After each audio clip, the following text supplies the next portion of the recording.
பல நேரங்களில் ஜெபம்தான் நாம் செய்கின்ற கடைசியான காரியமாக இருக்கின்றது.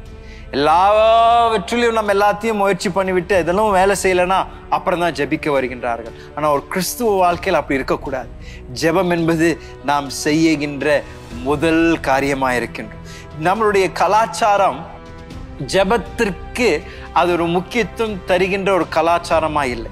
அப்படின்னா நம்மளுடைய கலாச்சாரம் நமக்கு சொல்லிக்கிறது, உனக்கு ஏதாவது ஒன்று சாதிக்கணுமா, நீ ஏதாவது ஒன்று செய்யணுமா, நீ போய் உன் பலத்துல போய் சாதி, நீ போய் அதற்காக பிரயாசமிடு, நீ செய்ய முடியும் அப்படின்னு. ஆனால் ஆண்டோடைய வார்த்தை சொல்கின்றது, உனக்கு ஏதாவது வேணுமா, முதலாவது என்னுடைய ராஜ்யத்தையும் என்னுடைய நீதியும் தேடு, அப்பொழுது எல்லாவும் அதற்கூட கொடுக்கப்படும் என்று தேவனுடைய வார்த்தை சொல்கின்றது.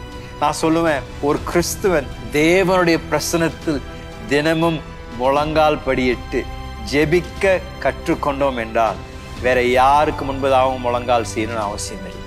தேவனுடைய பிரசன்னத்தில் காத்திருக்க நாம் கற்றுக்கொண்டோம் என்றால் வேற யாருக்கும் நீங்க காத்திருக்கணும் அவசியம் இல்லை.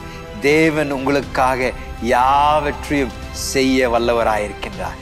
தேவனுடைய பிரசன்னத்தில் காத்திருக்கின்றவர்கள் பலத்தை பெற்று அவர்கள் மிகுந்த உயரத்தில் பறக்கின்ற ஒரு நபராயிருப்பார். தேவனுடைய பிரசன்னத்திற்கு நான் உங்களை இன்று காலையில் அழைக்கின்றேன். உங்கள் வாழ்க்கையில அனுதினமும் தேவனுடைய பிரசன்னத்தை நாடுவதற்கு நீங்கள் அந்த நேரத்தை ஒதுக்கி வைப்பது அவசியம்.